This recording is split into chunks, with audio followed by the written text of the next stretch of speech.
Cuando nosotros miramos la televisión, casi en cada telediario, ante todo, poco antes de cualquier tipo de elecciones, notamos que se inauguran las obras públicas, sean autopistas, tramos del AVE, edificios de la administración. Es una ocasión impresionante. El rey, la reina, el presidente autónomo, el alcalde de turno, el concejal, el otro concejal, todos quieren salir en la foto.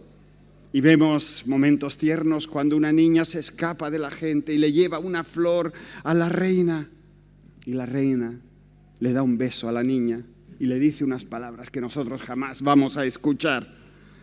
Hoy vamos a ir viendo una ocasión que marcó toda una era y muchas generaciones. Vamos a reflexionar un poco de la dedicación o sobre la dedicación del Templo de Jerusalén y lo que eso también tiene que ver con nosotros. Y yo no sé si sois conscientes cuando uno piensa en aquella inauguración que marcó toda una época, que aquel templo era bastante pequeñito. No sé quién de vosotros lo sabe. ¿Sabéis qué cabría aquí dentro? Aquí dentro. Un poquito más alto, tiene unos 27 metros de largo, 9 de ancho, aquí tenemos 16, pero tiene 13,5 de alto, un poquito más alto que la nave.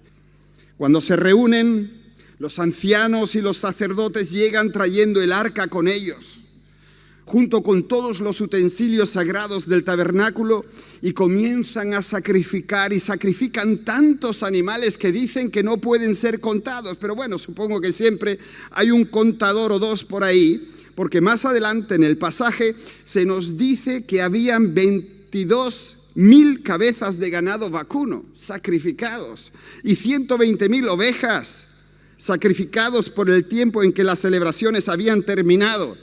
Yo no sé cuántos hermanos argentinos tenemos aquí, pero hicieron una parrillada impresionante. Una parrillada argentina, a lo grande. ¿Habéis visto alguna vez tantas reses sacrificadas, tantos animales sacrificados? Impresionante. Entonces ellos llevan el arca a su templo, aquel lugar santísimo, el lugar santo interior, y de pronto Dios se manifiesta. Dios está en medio de aquellas celebraciones. Bueno, en realidad no aparece, ¿verdad? Pero no hay duda de que Él está allí. Dice la Biblia que una espesa nube baja y llena el templo como una señal de que Dios está presente. Así se puede experimentar la presencia de Dios, pero al mismo tiempo el rostro de Dios queda oculto. Nadie ve a Dios. Dios está allí, pero nada más. Ahora la pregunta que nosotros nos hacemos, o lo que vamos a ver, es cómo se manifiesta Dios. Cómo se manifiesta Dios no solo en la historia, sino cómo se manifiesta Dios hoy aquí. Cómo se puede manifestar Dios en tu vida. Cómo es que nosotros podemos experimentar de alguna manera a este Dios vivo, a este Dios poderoso, a este Dios diferente. No sé si ves lo que descubrimos en este capítulo acerca de Dios. Es un Dios que se revela por gracia. Es decir, que por el simple hecho de estar allí presente, le está haciendo a su pueblo un regalo inmerecido a los seres humanos. Pero de alguna manera Dios se queda oculto, no es visible. Es decir, nosotros nunca lo vamos a comprender completamente. Yo no sé si vosotros habéis leído los libros de C.S. Lewis sobre Narnia, y cuando se habla ahí, y esa palabra me encanta, de lo luminoso. Cuando Dios está en algún lugar, algunas personas que son sensibles o que Dios quiere que sientan así, sienten en la presencia de Dios un temor reverente. Algunos se le eriza el cabello, bueno, los que todavía tienen, ¿vale? No es miedo, es un temor reverente, no hay peligro. Es como casi se pudiese palpar lo eterno, lo sobrenatural, algo que no es lo nuestro. Y yo creo que aquí hay muchas personas que en un momento dado de su vida han experimentado algo similar, como que Dios está aquí, yo lo siento, hay algo superior a mí. Ya nos lo recalca el apóstol Pablo cuando nos dice en 1 Corintios 13:12, ahora vemos de manera indirecta y velada, como en un espejo, pero entonces veremos cara a cara. Ahora conozco de manera imperfecta, pero entonces conoceré tal y como soy conocido. Dios, en su gracia y misericordia, se acerca al hombre, acepta el lugar que los hombres le preparan para que viva en medio de ellos, pero aún así continúa velado, casi invisible. Y la experiencia del hombre moderno, del hombre hoy en día, no es solamente que Dios es invisible, yo quiero creer en Dios, pero enséñamelo, sino que hay otro problema añadido, Dios incomprendido. Natanael, yo quiero creer, pero ¿cómo voy a creer en un Dios al cual no veo? ¿Cómo voy a creer en un Dios que permite lo que permite? Y el hombre se queda de alguna manera ante unas puertas como de acero y continúa sin ver el rostro de Dios, sin reconocerlo. Pero fijaos en el versículo 9 del capítulo que os dije, ahí se menciona el arca. El arca siempre había representado la presencia de Dios, pero ¿te has fijado en lo que hay dentro? Todo lo que contiene, se nos dice, son las 2 tablas de piedra que Moisés había puesto en ella a los pies del monte Sinaí. ¿Cuáles fueron esas 2 tablas de piedra y por qué se mencionan? Eran las tablas que contenían los 10 mandamientos, eran las tablas de la ley. Y eso es un gran paso adelante. Dios es un Dios que se nos revela, que se nos manifiesta no solamente de esa manera oculta, velada en la nube. Es decir, Dios no solamente está ahí en nuestros sentimientos, en nuestra alma, en nuestro espíritu, sino que por medio de su ley, de su palabra, nos hace saber cuál es su voluntad para nosotros. Y esto es un tremendo paso adelante. Dios no solamente lo podemos sentir, lo podemos captar, no está solo en lo luminoso, sino que Dios habla, Dios se da a conocer por medio de su palabra. ¿Sabes cuál es la voluntad de Dios para tu vida? Demasiado a menudo hoy interpretamos esa pregunta como referente a las circunstancias específicas del día a día de nuestra vida. Nos preguntamos, ¿debo coger el tren o el avión? Señor, ¿cuál es tu voluntad? ¿Debo salir con esa persona o con la siguiente? ¿Debo estudiar economía o ingeniería? ¿Debo mudarme de casa o quedarme donde estoy? ¿Debo de hacer esto o debo de hacer aquello? Pero de hecho puedo sugerir que Dios está mucho menos preocupado por si estudiamos economía o ingeniería que nosotros. Él está mucho más interesado en si vivimos vidas que se modelan según su carácter. Para Dios no es tan importante que tú seas maestro o que tú seas ingeniero, que trabajes en Mercadona o que trabajes en el aeropuerto. A Dios lo que le interesa es que tú, captando su voz, sabiendo lo que la Biblia dice, modeles tu vida según su carácter, según su voluntad. Por eso va más allá de una revelación subjetiva y algo oscura y pasa a manifestarnos cuál es su voluntad por escrito. Eso es por medio de su palabra. Si nosotros mentimos o robamos, matamos, pasamos de Dios, si nosotros adoramos a otros dioses o hacemos ídolos para nosotros mismos, somos nosotros los que nos estamos dañando a granel. De ahí que los mandamientos escritos, su palabra, la Biblia, en esas tablas de piedra, nos dejan muy claro cómo podemos modelar su carácter en nosotros y vivir de acuerdo con su buena voluntad. Así que la nube que llena aquel templo apunta a la oscuridad de Dios, las cosas que no podemos entender de Él, el misterio que queda velado, lo irreconocible, aquello que queramos o no nos separa de Él. mientras que el arca con su contenido apunta a su claridad, a su deseo de comunicarse con el hombre, contigo y conmigo. Queridos, Dios habla, Dios se comunica con sus criaturas, contigo y conmigo. Y eso es el por qué tenemos este lugar también. Porque aquí queremos exponer, llegar a entender la palabra de Dios, lo que Dios quiere decirnos a nosotros. Dios continuará velado y muchas veces tendremos que decir, yo no entiendo por qué Dios o cómo es que Dios, y tenemos que confesarlo, no tenemos una explicación para todo. ¿Sabéis quién tiene una explicación para todo? Las sectas. Las sectas te lo explican todo. Si tú quieres una explicación para todo, vete a una secta. Pero una iglesia cristiana, ahí tendrás que escuchar. A Dios no lo podemos entender en todas sus facetas. Imposible, porque Dios es Dios. Y nosotros somos sus criaturas, humanos. A mí me gusta decir esto, mira, si no entendemos ni a nuestras esposas, ¿cómo vamos a entender a Dios? Seamos realistas, ¿no? Seamos realistas. Y esposas, vosotros no entendéis a vuestros maridos. ¿Cómo vais a entender a Dios? ¿Cómo vais a entender a Dios?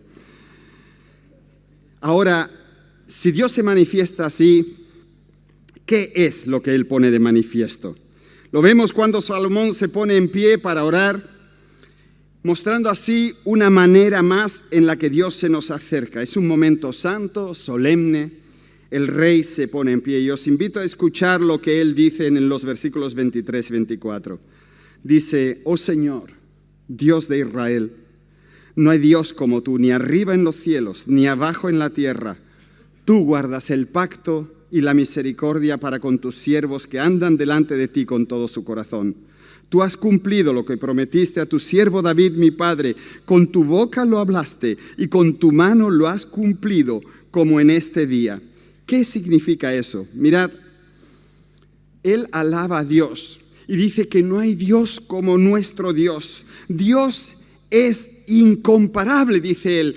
Pero ¿reconocéis lo que lo convierte en incomparable? Lo que hace a Dios incomparable no es que Dios sea el más grande, no que sea mejor que el resto, que lo es, pero no por su gran poder, ni siquiera porque Él haya sido el creador del mundo y de todo lo que hay en él. Él es incomparable porque Él es un Dios de pactos. Él es un Dios que cumple la palabra que le da a los suyos. Es un Dios en el que nosotros podemos fiarnos.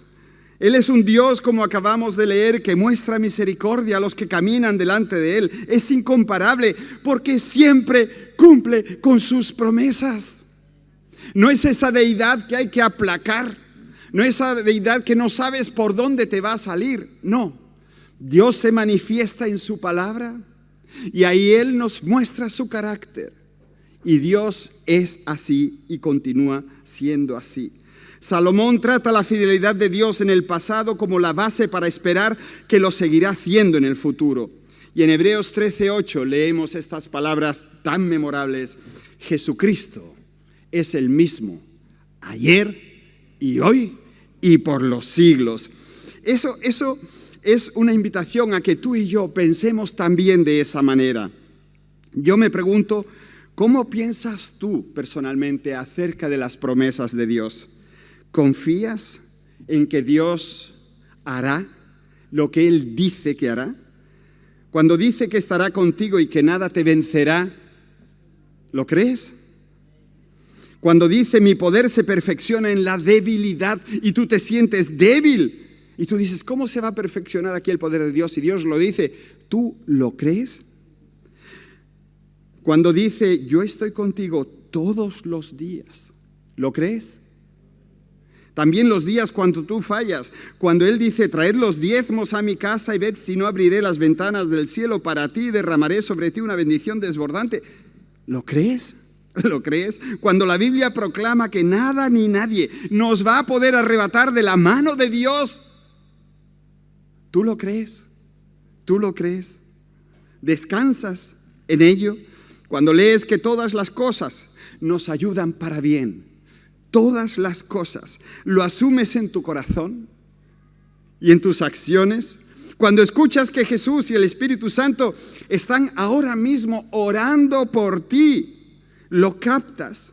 Yo podría seguir toda la mañana y la tarde enumerando promesa tras promesa, pero lo magnífico no es el número de promesas, sino el hecho de que Dios las cumple. Dios las lleva a cabo. ¿Me dice alguien amén? Amén, claro que sí. ¿Crees realmente que no hay Dios como nuestro Dios, porque Él siempre cumple sus promesas? Eso es algo que a mí me deja encantado. Encantado. Mi Dios cumple su palabra. Puedes creer y asumir que Dios se ocupará de ti cuando, escuchando su voz, das pasos de obediencia y de búsqueda de su presencia. Dios no defrauda. Él está dispuesto a rodearte con todo lo que necesitas de verdad y más. Si miráis los versículos 27 y 28, Salomón piensa en el misterio hecho sorprendente de que Dios está interactuando con su pueblo, a pesar de que es un Dios tan grande, es el Dios del universo. Y leemos sus palabras cuando dice: aunque en verdad habitará Dios en la tierra, he aquí los cielos y los cielos de los cielos no te pueden contener, cuánto menos esta casa que he edificado. Qué ridículo pensar que el Dios del universo pudiese ser contenido en un edificio, incluso uno forrado con oro. Sin embargo, aquí está la asombrosa verdad del Evangelio. Dios baja, Dios se rebaja para conectarse con nosotros, sus humildes criaturas. Y así intercede Salomón. Sin embargo, dice el rey: oh Señor Dios mío, tú prestarás atención a la oración de tu siervo y a su súplica, para oír el clamor y la oración que tu siervo hace hoy en tu presencia. Salomón sabe que Dios es un Dios que responde a la oración. Es un Dios que nos toma en serio, que nos escucha. Eso es tan cierto que en otro lugar, de hecho en muchos lugares, nos dice que nosotros podemos y que debemos de traer a Dios todas nuestras preocupaciones, nuestras necesidades, todos nuestros temores delante de Él. Hay canciones que cantamos más o menos regularmente en nuestras reuniones que expresan algo de lo que significa esa maravilla. Que Dios esté aquí, a pesar de su indescriptible e inimaginable grandeza. Yo quisiera leer unas cuantas de una canción de Chris Tomlin.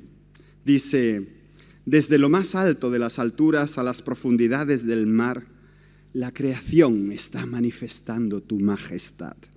Desde los colores del otoño a la fragancia de la primavera, cada criatura especial tiene una canción que canta y todos exclaman: indescriptible, incontenible. Colocaste las estrellas en el cielo y las conoces por su nombre.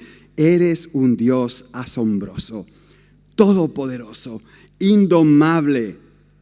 Impresionados caemos sobre nuestras rodillas y humildemente proclamamos que eres un Dios asombroso, incomparable, inmutable. Tú conoces lo más hondo de mi corazón y aún así me amas. Eres asombroso, Dios. Y cuando experimentamos su cercanía, adoramos, asombrados y sobrecogidos. Y a veces hemos cantado aquí las palabras de Evan Craft cuando dice: tu amor no tiene fin y tú eres paciente y bondadoso es tu corazón. Por todo lo que has hecho yo sigo cantando 10,000 razones para alabar. Y en ese día, cuando ya no tenga fuerzas y se acerque tu gloria, mi alma cantará de tu amor sin final 10,000 años y para siempre más. ¿Quién dice aleluya? Aleluya, es que es precioso. Todos nosotros que tenemos corazones a veces rebeldes, incrédulos, indomables, caemos ante sus rodillas llenos de su santo temor mientras proclamamos humildemente: tú eres un Dios asombroso. ¿Cómo siendo tan grande te haces tan pequeño como para tocar mi corazón sin que estalle en pedazos? ¿Cómo es que tú, siendo tan maravilloso, me haces partícipe de tu amor a pesar de que soy como soy y de que hago lo que hago. Y eso, queridos, solo nos puede llevar a su presencia, a la adoración. Un Dios que viene a nosotros, que se nos manifiesta, que se nos acerca de mil maneras diferentes. Un Dios que nos ama con un pacto de amor. Él es un Dios de pactos, es decir, un amor que depende de las promesas que Él nos ha dado a nosotros, no de nuestra actuación, no de nuestra obediencia a sus leyes, no de que andemos sin pecado. Su amor está por encima de nosotros. Dios de pactos, fiel, inmutable, bueno. ¿Quién dice aleluya? Es que es para decirlo con más potencia. Aleluya. Ahora, la pregunta es, ¿para qué se manifiesta Dios así? Queridos, yo no puedo seguir adelante con este texto sin dar un paso largo hacia adelante y pensar en que Dios se manifestó en una cruz, indefenso, entregado, maltratado por el hombre, aquel que es el creador todopoderoso del universo, y sin embargo se acerca a nosotros en esa forma tan frágil y tan vulnerable como un bebé en el seno de María, allí en el pesebre. Lleva una vida de santidad y desde sus 30 a sus 33 años expone quién es Dios y cómo es Dios para que podamos llegar a conocerlo.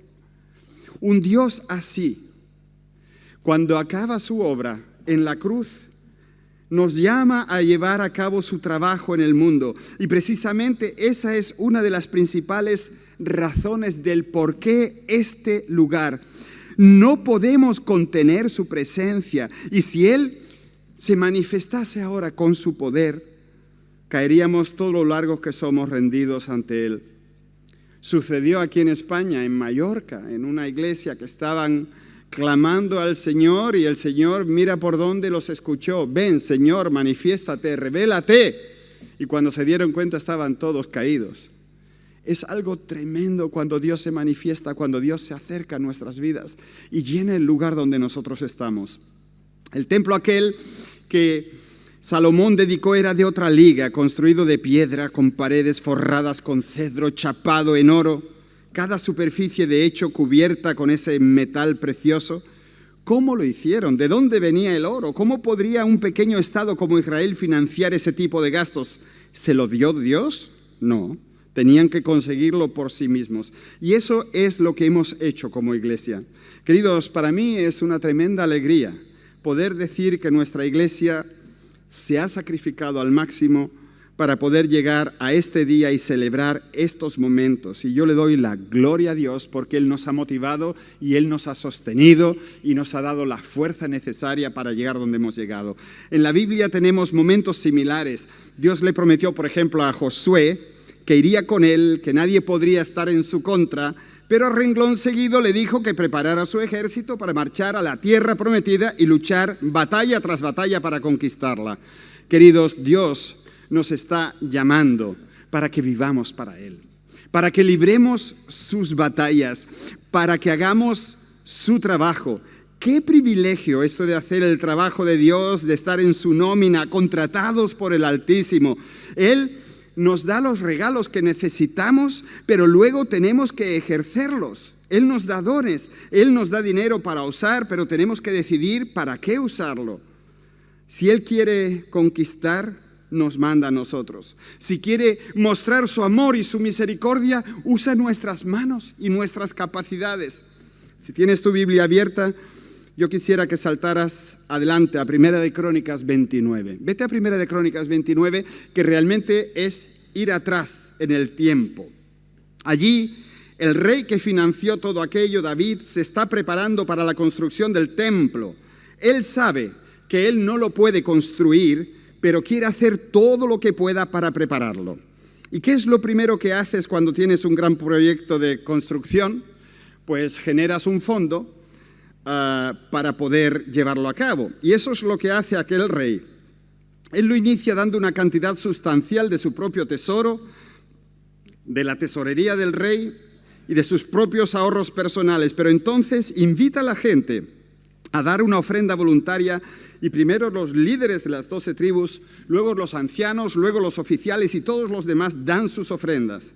Y dice 1 Crónicas 29 a partir del 7, y dieron para el servicio de la casa de Dios 5.000 talentos y 10.000 dracmas de oro, 10.000 talentos de plata, 18.000 talentos de bronce y 5.000 talentos de hierro. ¿Sabes lo que era un talento? Un talento eran 30 kilos. Ahora haz tú las cuentas. Estamos hablando de una enorme cantidad de metal, de oro, de plata, de bronce. Pero aquí está lo asombroso. Aunque acababan de regalar una gran parte de los ahorros de toda su vida, leemos en el versículo 9, y el pueblo se alegró por haber contribuido voluntariamente, porque de todo corazón habían hecho su ofrenda a Dios. Y también el rey David se alegró en gran manera. ¿Sabes, querido? ¿Sabes, querida? Yo no estoy hablando aquí de dinero. La ofrenda que el Señor espera es tu obediencia, es tu tiempo, es tu entrega. Y cuando tú lo haces, lo que tú vas a experimentar es un tremendo gozo, porque estás cumpliendo el propósito de Dios en ti, y eso te va a hacer feliz, te va a hacer más feliz que tener tu tiempo, tus cosas, tu vida, tus cosas aparte. No. Entrégate al Señor. Dale al Señor lo que eres. Dale tus capacidades y tú verás cómo hay una gran alegría que surge de tu interior. Aquí en el texto que sigue dice: todo cuanto existe en los cielos y en la tierra tuyo es. De ti procede la riqueza y la honra, tú lo gobiernas todo, en tu mano está el poder y la fortaleza, en tu mano está el hacer grande y el dar poder a todos. ¿Quién soy yo? ¿Quién es mi pueblo para que podamos ofrecer voluntariamente semejantes cosas? Pues todo es tuyo, y de lo recibido de tu mano te damos. Oh Señor, Dios nuestro, dice David, todo este grande acopio que hemos preparado para edificar una casa a tu santo nombre proviene de tu mano, porque todo es tuyo. Todo lo que tú tienes es del Señor. Simplemente se lo devuelves y ahí está el gozo. ¿A quién de vosotros le gusta acabar de pagar una hipoteca? Y acabar de pagar el coche, y acabar de pagar el préstamo. Oh, eso es un sentimiento increíble. Es guay. No del Paraguay. Es guay, es fantástico. Te liberas porque ya no tienes deudas, ¿sabes? Cuando tú estás sirviendo al Señor y le estás dando de lo tuyo al Señor, es una liberación. Porque le estás dando a aquel que te lo prestó todo, hasta tu vida te la prestó. Y tú se la devuelves, se la das y le dices: Señor, el tiempo es tuyo, todo es tuyo, yo te lo doy. Y tú notas cómo el gozo te invade. Lo que hemos construido aquí, queridos, es una sencilla estructura que se convertirá en el centro de nuestra comunidad cristiana. En un centro para la obra de Dios en esta parte de Málaga, en un lugar donde la palabra de Dios va a ser proclamada y enseñada como la clara revelación del Dios invisible. Mira, realmente tú lo sabes. ¿Cuál es el templo de Dios ahora mismo? Cada uno de nosotros. El Señor va contigo donde tú quieras que vayas. Y cuando Dios se tiene que manifestar, ¿por medio de quién lo hace? ¿De una casa así? No. Por medio de tu vida, de tus cosas, de lo que tú haces o no haces. Yo espero con impaciencia el día en que este lugar se quede tan pequeño que nos obligue a mirar más allá. ¿Cuántos años le dabas tú a este local, Gonzalo? 9 años. Vale, ya estaré en la renta. Ya te apañarás tú. 9 años le da él. Yo quiero que sea menos. Yo quiero verlo. Quiero ver este sitio lleno de personas que renuevan sus votos con el Señor. De personas que se encuentran con un Dios que realmente es un Dios vivo, que se interesa por sus vidas, que se involucra en sus vidas y que los toca de tal manera que ellos se lo quieren decir a todos los demás. Nosotros veremos aquí al alcalde de Málaga, veremos a concejales que querrán vendernos una moto, pero nosotros les venderemos una moto mejor a ellos. Y vamos a orar por ellos, y vamos a bendecirlos, y les vamos a exponer el Evangelio, porque yo creo que el Evangelio es algo que Málaga todavía tiene que escuchar. Es algo que le debemos a esta ciudad. Hoy hacemos entrega al Señor de estas instalaciones y lo alabamos por la generosidad de tantas personas que han dado cantidades grandes y cantidades pequeñas para asegurar que el trabajo de Dios continúe aquí en el futuro. Y yo espero con ansia mirar hacia atrás y ver cómo Dios ha ido delante de nosotros para preparar y suavizar el camino, para superar los obstáculos que nos podamos encontrar, y espero con impaciencia e interés las muchas ocasiones en que desde aquí vamos a escuchar a personas contándonos cómo llegaron a conocer a Cristo, cómo Él renovó sus vidas y su entrega, cómo el ministerio del Evangelio que se llevó a cabo en este lugar los condujo de nuevo a la cruz, y eso es lo que va a darle la gloria y la honra a nuestro Señor en este sitio. Esto es en última instancia el por qué Dios quiere manifestarse y va a manifestarse en este lugar. Amén. Amén. Que Dios os bendiga, que Él actúe en vuestros corazones y que os predisponga para andar como Él quiere.